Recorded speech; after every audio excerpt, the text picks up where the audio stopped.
फिर I reached late and I was having I just forgot that I have to inform you that there will be some change in program, but anyway all happens for good. Kartik महीने के ये बस भीष्म पंचक शुरुआत हो चुका है एकादशी के साथ आज, तो भगवान की अरेंजमेंट से आज मिस करना नहीं था, तो it is very nice, I am very happy to be in front of you.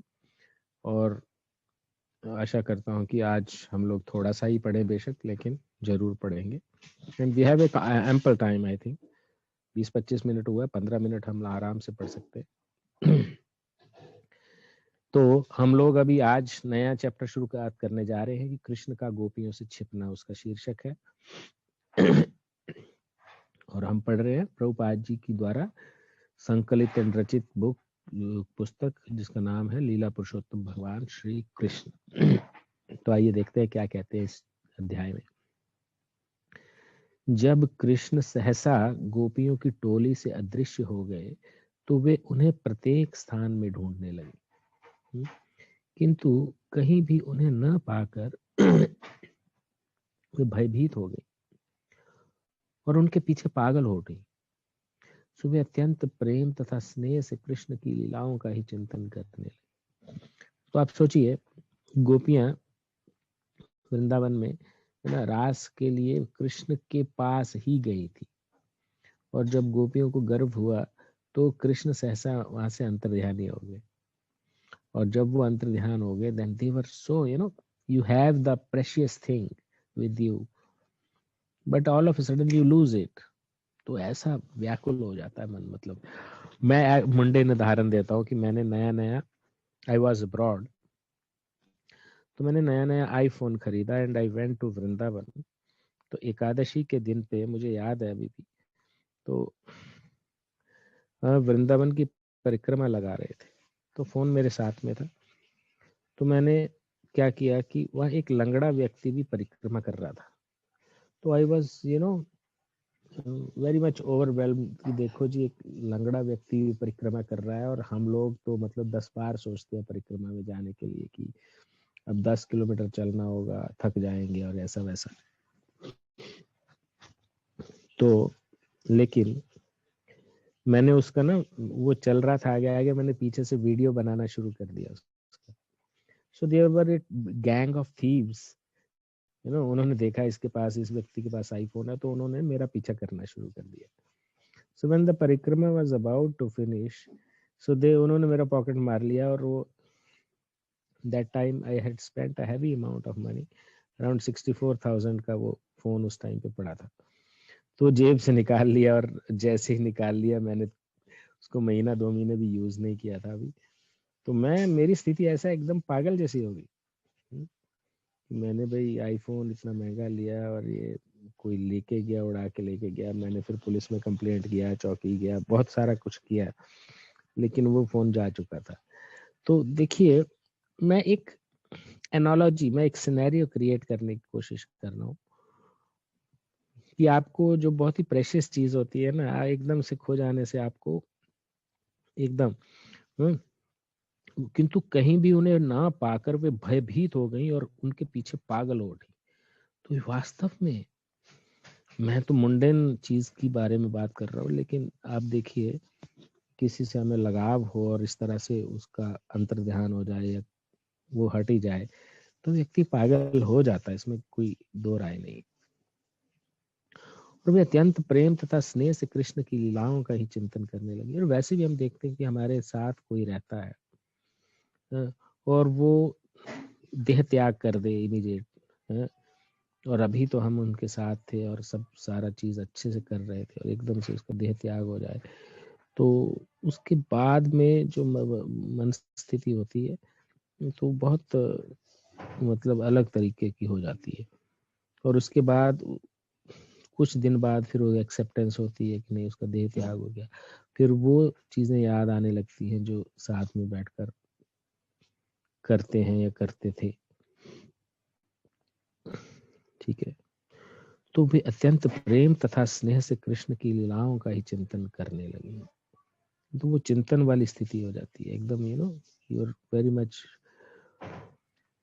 Focus, ध्यानमग्न होने के कारण उनकी स्मृति जाती रही और अश्रुपूरित नेत्रों से वे कृष्ण की सारी लीलाएं, उनके साथ हुए सुंदर वार्तालाप, उनके आलिंगन, चुंबन तथा अन्य कार्यकलाप देखने लगे। कृष्ण के प्रति अत्यधिक आकृष्ट होने से वे उनके नाचने, चलने, हंसने का इस तरह अनुकरण करने लगी मानो वो स्वयं कृष्ण हो। कृष्ण के न होने से वे सब पागल हो उठी और वो एक दूसरे से कहने लगी कि वे ही स्वयं कृष्ण है। वे सब एकत्र हो गई और जोर जोर से कृष्ण के नाम का उच्चारण यानी कीर्तन करने लगी। वे उन्हें ढूंढते ढूंढते जंगल के एक सिरे से दूसरे सिरे तक पहुंच गए। है ना, ये तो लिखा एक लाइन में गया है, लेकिन कोई व्यक्ति ढूंढते ढूंढते जंगल के एक सिरे से दूसरे सिरे तक जाएगा, उसको तो वास्तव में उसमें वक्त लगेगा। तो उनकी मनस्थिति जानी जा सकती है कि एकदम गायब कहाँ हो गए भाई।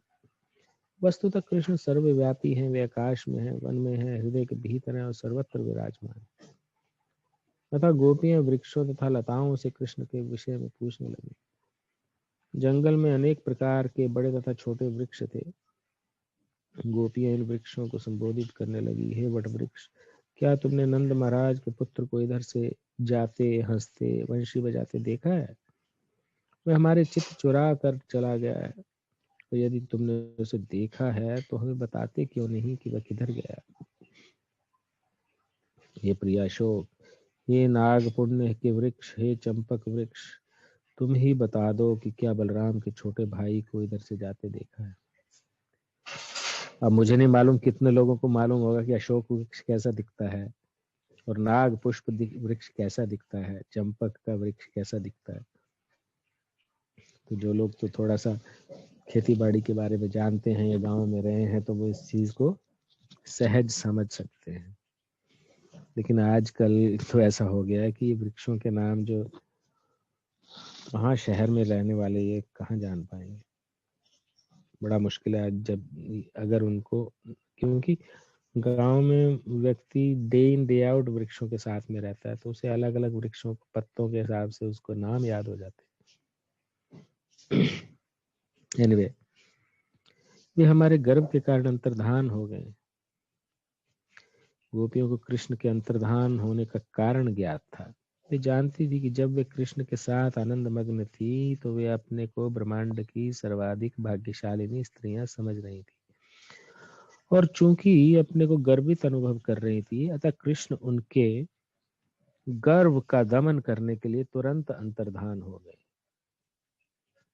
कृष्ण नहीं चाहते थे उनके प्रति की गई सेवा के लिए उनके भक्त गर्वित हों। See, this is the principle within the story.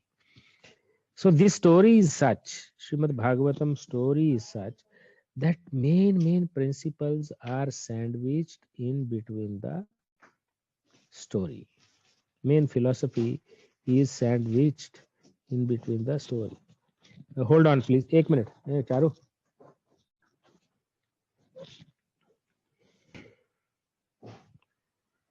तो प्रिंसिपल क्या हुआ? कृष्ण नहीं चाहते कि उनके प्रति की गई सेवा के लिए उनके भक्त गर्वित हों। बड़ी हम्बल एटीट्यूड से सेवा करनी चाहिए। गर्वित मतलब अपनी प्रतिष्ठा को जमाने के लिए भगवान की सेवा नहीं करनी है। भगवान की इंद्रियों को प्रसन्न करने के लिए, उनको प्रसन्न करने के लिए सेवा करनी चाहिए। वे हर एक की सेवा स्वीकार करते हैं, किंतु वे ये नहीं चाहते कि एक भक्त अपने को दूसरे से अधिक गर्वीला अनुभव करे। और यदि कभी ऐसी भावना रहती है तो श्री कृष्ण उसके प्रति अपना भाव बदल कर उस भावना को समाप्त कर देते हैं। तो ये देखिए बहुत इंपॉर्टेंट प्रिंसिपल है और हम सबको ये भक्ति करते वक्त ये चीज ध्यान में रखनी चाहिए। तब गोपियां तुलसी के वृक्षों को संबोधित करने लगी, हे तुलसी, तुम कृष्ण को सर्वाधिक प्रिय हो, क्योंकि तुम्हारे पत्ते यानी दल उनके चरण कमलों पर चढ़ते हैं। हे मालती, हे मल्लिका, हे चमेली, हमें दिव्य आनंद प्रदान करने के बाद इधर से जाते हुए कृष्ण ने तुम सबका अवश्य स्पर्श किया होगा। क्या तुमने माधव को इस ओर जाते देखा है? हे आम्र वृक्ष, हे कटहल, हे नाशपाती तथा असन वृक्षों, हे जामुन, हे बेल तथा कदम्ब वृक्षों, तुम सब यमुना के तट पर रहने के कारण अत्यंत पवित्र हो। इधर से कृष्ण अवश्य आए होंगे। क्या तुम सब बता सको कि वे किस ओर गए हैं? तो देखिए, ये सारे वृक्ष और इनके फलों के नाम तो सबको मालूम ही होंगे। तो तत्पश्चात गोपियों ने पृथ्वी की ओर देखकर संबोधित करना प्रारंभ किया। ये पृथ्वी, हमें ज्ञात नहीं कि आपने कृष्ण के चरण चिन्हों को अपने ऊपर धारण करने के लिए कितना तप किया होगा। आप बड़ी प्रसन्नचित्त हैं। ये प्रमुदित वृक्ष तथा लताएं ही आपकी रोमावलियां हैं। श्री कृष्ण अवश्य ही आप पर अत्यधिक प्रसन्न रहे होंगे, अन्यथा वराह रूप में उन्होंने आपका आलिंगन क्यों किया होता? जब आप जलमग्न थी तो उन्होंने अपना सारा भार अपने दांतों पर उठाकर आपका उद्धार किया था। अनेक वृक्षों तथा लताओं को संबोधित करने के पश्चात उन्होंने अपना मुंह उन सुंदर हरिणों की ओर फेरा जो उनकी ओर प्रसन्नता पूर्वक देख रहे थे। उनको संबोधित करते हुए गोपियों ने कहा, ऐसा लगता है कि साक्षात परम नारायण कृष्ण अपनी संगिनी लक्ष्मी समेत इस रास्ते से होकर गुजरे होंगे, अन्यथा वह कैसे संभव है कि यहाँ समीर में उनके पुष्पहार की सुगंध लक्ष्मी जी के वक्ष स्थल में लेप किए गए कुमकुम की सुगंध से युक्त हो।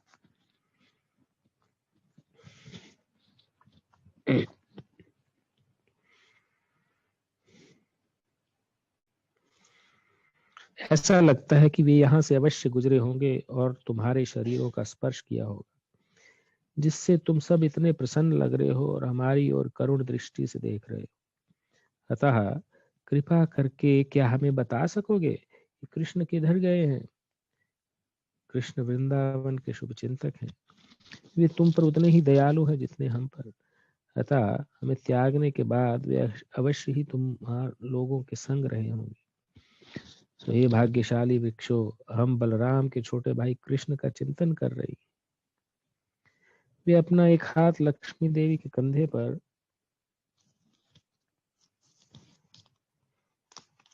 प्रभु जी ऊपर कीजिए थोड़ा सा,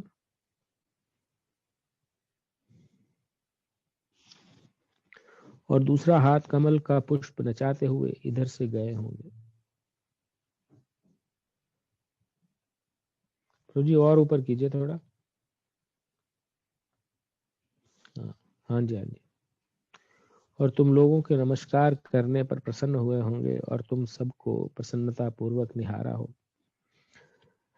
तब कुछ गोपियां अपनी अन्य गोपी सखियों को संबोधित करने लगी। हे सखियों, तुम इन लताओं से क्यों नहीं पूछ रही हो जो अपने प्रतिरूप इस विशाल वृक्षों का प्रसन्नता पूर्वक आलिंगन कर रही है?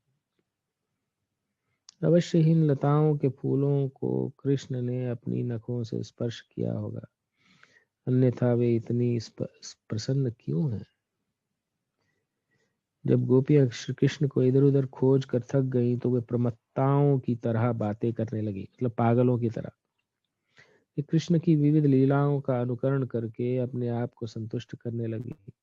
एक ने पूतना राक्षसी का अनुकरण किया और दूसरी ने कृष्ण बनकर उसका स्तनपान किया। एक गोपी छकड़ा बन गई और दूसरा इसके छकड़े के नीचे लेटकर अपना पांव चलाने लगी, जिससे वे छकड़े में छू जाए, जिस प्रकार कृष्ण ने शकटासुर का वध किया था। वे बालक कृष्ण का अनुकरण करते हुए भूमि पर लेट गई और एक गोपी तृणावत बढ़कर उस नन्हे से बालक कृष्ण को बलपूर्वक आकाश में उठा ले गई। एक गोपी ने कृष्ण का अनुकरण घुटनों के बल चलते हुए अपनी क्षुद्र घंटिका बजाते हुए किया। दो गोपियां कृष्ण तथा बलराम बनी और अन्य अनेक गोपियां ग्वाल बाल बन गई। एक गोपी ने बकासुर का रूप धरा और दूसरी ने बलपूर्वक से पृथ्वी पर गिरा दिया, मानो बकासुर का वध हुआ हो। इस प्रकार एक अन्य गोपी ने वत्सासुर को हराया। जिस प्रकार कृष्ण ने गायों का नाम ले लेकर पुकारते थे, उसी प्रकार गोपियां उनका अनुकरण करने लगी। एक गोपी बांसुरी बजाने लगी और दूसरी उसी की वैसी ही प्रशंसा करने लगी जिस प्रकार ग्वाले कृष्ण की वंशी बजाते समय करते थे। एक गोपी दूसरी गोपी को अपने कंधों पर उसी प्रकार चढ़ाने लगी जिस प्रकार कृष्ण अपने ग्वाल मित्रों को करते थे। जो गोपी अपनी सखी को इसी तरह चढ़ाए थी वह शेखी मारने लगी, मैं कृष्ण हूं, तुम सब मेरी चाल क्यों नहीं देखती। ये गोपी ने अपने वस्त्र हाथ में उठाते हुए कहा, अब वर्षा मूसलाधार वर्षा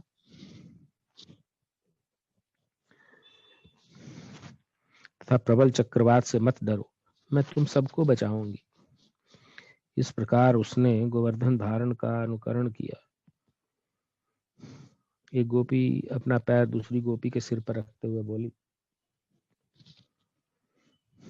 अरे दुष्ट कालिया, मैं तुम्हें कठोर दंड दूंगी, तुम इस स्थान को छोड़ दो।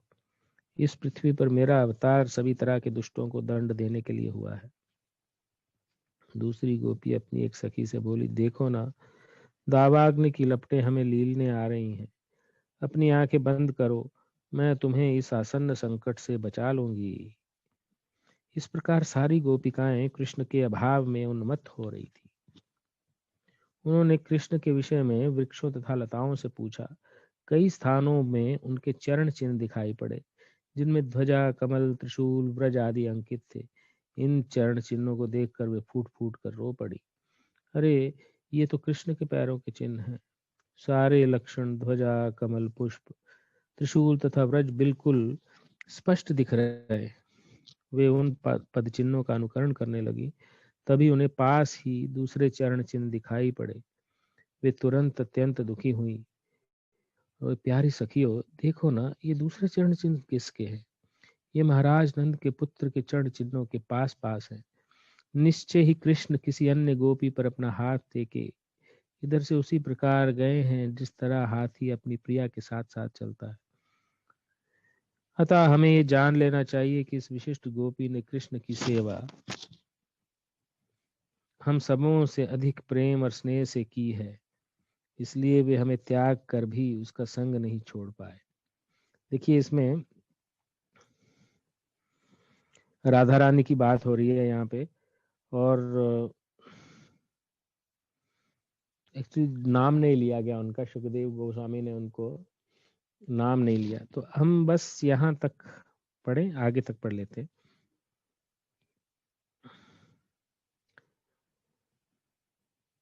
वे उसे अपने साथ लेते गए हैं। सखियों, जरा विचारो तो, इस स्थान की धूलि कितनी धन्य है। कृष्ण की चरण धूलि की पूजा ब्रह्मा, शिव तथा देवी लक्ष्मी तक करती है, किंतु हमें इसका दुख है कि ये विशिष्ट गोपी कृष्ण के साथ गई है और वह हमें विलाप करने के लिए छोड़कर कृष्ण के चुंबनों का अमृत पान कर रही है। ये सखियों, जरा देखो तो, इस स्थान पर हमें उस गोपी के चरण चिन्ह नहीं दिख रहे। ऐसा लगता है कि यहाँ पर कांटे थे, इसलिए कृष्ण ने राधा रानी को अपने कंधे पर उठा लिया होगा। ओह, वह उन्हें इतनी प्यारी है। कृष्ण ने राधा रानी को प्रसन्न करने के लिए यहाँ कुछ फूल तोड़े होंगे। जहाँ पर वे ऊंची डालों से फूल तोड़ने के लिए सीधे खड़े हुए हैं, वहां हम उनके अधूरे चरण चिन्ह दिख रहे हैं। सखियों, देखो ना, यहाँ पर राधा रानी के साथ बैठकर किस तरह कृष्ण उनके बालों के में फूल खोसे होंगे। तुम इतना निश्चय जानो कि यहाँ पर वे दोनों बैठे थे। कृष्ण आत्माराम है, उन्हें किसी अन्य स्रोत से कुछ लेना देना नहीं। फिर भी अपने भक्त को प्रसन्न करने के लिए उन्होंने राधा रानी के साथ वैसा ही व्यवहार किया जिस प्रकार एक कामी तरुण अपनी तरुणी प्रेमिका के साथ करता है। तो कृष्ण इतने दयालु हैं कि वे अपनी बाला सखियों द्वारा उत्पन्न समस्त उत्पातों को सहन करते हैं। देखो, बीच में सुखदेव गोस्वामी बहुत बढ़िया लाइन लिख रहे हैं, कृष्ण आत्मा राम है, उन्हें किसी अन्य स्रोत से कुछ लेना देना नहीं। फिर भी अपने भक्त को प्रसन्न करने के लिए उन्होंने राधा रानी के साथ वैसा ही व्यवहार किया जिस प्रकार एक कामी तरुण अपनी तरुणी प्रेमिका के साथ करता। यानी कृष्ण के मन में कोई ऐसा नहीं है कि इंद्रिय तृप्ति के लिए ऐसा कोई कार्य कर रहे हैं, अपने भक्तों को प्रसन्न, उनकी इच्छाओं की पूर्ति के लिए कर रहे हैं। लेकिन जो अज्ञ लोग हैं जिनको कुछ मालूम नहीं है इन सब चीजों के बारे में। वैसे तो मुझे भी मालूम नहीं है, सही बात बताएं, क्योंकि ये इस टॉपिक पे जब भी एक्सप्लेनेशन की बात आती थी तो प्रभुपाद जी भी बोलते थे I am not qualified to speak on this subject. तो जब वैसे महापुरुष ऐसी बात कह सकते हैं तो हम लोग तो उनके बिल्कुल पैर के जूते की कोई कण में भी नहीं आते। एनीवे, हम लोग आज का टॉक को इधर ही कंक्लूड करेंगे। तो इस तरह जब बेसिकली ये दर्शाया जा रहा था किस प्रकार गोपियों ने कृष्ण के बारे में चिंतन किया, एकदम जिसको बोलते हैं ना फोकस्ड वन पॉइंट अटेंशन या थिंकिंग, तो उस तरह से उन्होंने किया। और वही परिस्थिति कृष्ण को चाहिए कि जो कृष्ण की सेवा करे, उनका ग्लोरिफिकेशन, उसका बस वन पॉइंटेड फोकस होना चाहिए। ये अकेले भगवान पर, बाकी किसी के ऊपर नहीं। तो हरे कृष्णा दीपक प्रभु, आई थिंक। तो जब कृष्ण छुप गए तो गोपियां जो हैं, हमने पहले पढ़ा है जैसे गोपियां जो हैं उनका अनुकरण कर रही हैं, फिर उनके चरण चिन्हों को देख रही हैं, कहाँ गए होंगे, कैसे गए होंगे। फिर उन्होंने कृष्ण का पूरा लीलाओं का स्मरण किया और किस प्रकार कृष्ण ने भगवान वृंदावन वासियों को, ब्रजवासियों को विभिन्न विपत्तियों से बचाया था। फिर भगवान के चरण चिन्हों को पीछे जाते जाते कैसे कैसे वो गए हैं, तो उसके अनुसार जो इंसिडेंसेस हैं उनका वो अनुमान लगा रही हैं। और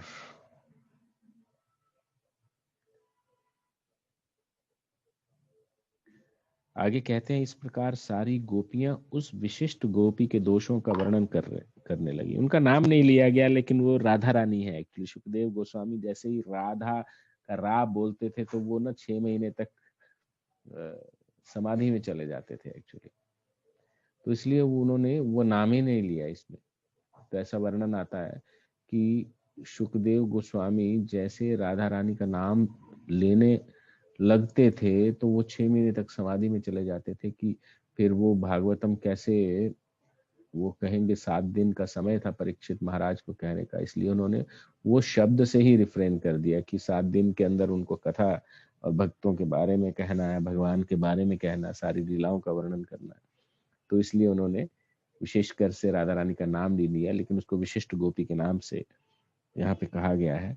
वैसे उनका श्रीमद् भागवतम में इंडिकेशन पूरा पूरा मिलता है, सिर्फ वजह एक ही थी कि जैसे ही भगवान सुखदेव गोस्वामी राधा रानी का नाम लेते तो वो समाधि में चले जाते, फिर वो कथा नहीं होती जो 7 दिन में होने वाली थी। तो इसीलिए उनको विशिष्ट गोपी नाम करके यहाँ पे बताया गया है। विशिष्ट गोपी के दोषों का वर्णन करने लगी, जिसे कृष्ण एकांत में ले गए थे। और वे कहने लगी कि प्रमुख गोपी राधा, यहाँ पे प्रभुपाद जी लिख दे रहे हैं, राधा जिसे कृष्ण एकांत में ले गए थे, अपने को सर्वश्रेष्ठ गोपी समझकर अपने पद पर गर्वित होगी। तो भी कृष्ण हम सबको एक और छोड़कर उसे ही अकेले कैसे लेके गए, जब तक वह अद्वितीय सुंदरी ना हो। वह कृष्ण को घने जंगल में ले जाकर बोली होगी, हे प्रिय कृष्ण, अब मैं बहुत थक गई हूँ, अब मैं और नहीं चल सकती, अब आप मुझे चाहे जहां ले जाएं। तो जब कृष्ण ने कृष्ण से उसने इस तरह कहा होगा, तो उन्होंने भी राधा रानी से कहा होगा, अच्छा तुम मेरे कंधे पर चढ़ सकती हो। किंतु कृष्ण तुरंत अदृश्य हो गए होंगे और अब राधा रानी उनके लिए विलाप कर रही होगी, मेरे प्रेमी, मेरे प्रियतम, आप इतने अच्छे और शक्तिशाली हैं, आप कहाँ गए? मैं आपकी परम आज्ञाकारिणी दासी हूँ, मैं अत्यधिक दुखी हूँ, कृपया आइए और पुनः मेरे साथ हो लीजिए। किंतु कृष्ण उसके पास नहीं आ रहे होंगे, वे उसे दूर से देख देख कर उसके शोक से आनंदित हो रहे होंगे। तदनंतर गोपियां कृष्ण की खोज में जंगल के भीतर दूर तक चली गई। किंतु जब उन्हें पता चला कि सचमुच ही कृष्ण ने राधा रानी को अकेले छोड़ दिया है, तो वे अत्यंत दुखी हुई। यही कृष्ण चेतना की परीक्षा है। प्रारंभ में उन्हें कुछ कुछ ईर्ष्या थी कि कृष्ण हम सब गोपियों को छोड़कर राधा रानी को क्यों लेते गए, किंतु जैसे ही उन्हें पता लगा कि कृष्ण ने राधा रानी को भी छोड़ दिया है और वह अकेले उनके लिए विलाप कर रही हैं, तो उसके प्रति दयार्द्र हो उठी। गोपियों को राधा रानी मिल गई और उससे उन्होंने सब कुछ सुना कि किस तरह उसने कृष्ण के साथ दुर्व्यवहार किया और किस प्रकार उसे गर्व हुआ और फिर अपने गर्व के लिए अपमानित होना पड़ा। ये सब सुनकर गोपियां सचमुच उसके प्रति दयार्द्र हो उठी। तब राधा रानी समेत सारी गोपियां जंगल में तब तक आगे बढ़ती गईं जब तक उन्हें चांदनी नहीं दिखने लगी। जब उन्होंने देखा कि क्रमशः अंधकार होता जा रहा है, तो वे रुक गई। उनके मन तथा बुद्धि कृष्ण के विचारों में मग्न हो गए। वे सब कृष्ण के कार्यकलापों तथा उनकी बातों का अनुकरण करने लगी। अपना अपना हृदय तथा अपनी आत्मा कृष्ण पर न्यौछावर करने के कारण वे अपने परिवार को भूलकर उनकी महिमा का गान करने लगी। इस प्रकार सारी गोपियां यमुना तट पर एकत्र हो आईं और ये सोच सोच कर कि कृष्ण उनके पास लौट कर आएंगे, कृष्ण की महिमा का कीर्तन करने लगी। हरे कृष्ण कृष्ण कृष्ण हरे हरे, हरे राम राम राम हरे हरे। इस प्रकार लीला पुरुषोत्तम भगवान कृष्ण के अंतर्गत कृष्ण का गोपियों से छिपना शीर्षक 30वें अध्याय का भक्ति वेदांत तात्पर्य पूर्ण हुआ। तो अभी हम अगले चैप्टर की तरफ चलेंगे क्योंकि हमारे पास बहुत समय है अभी।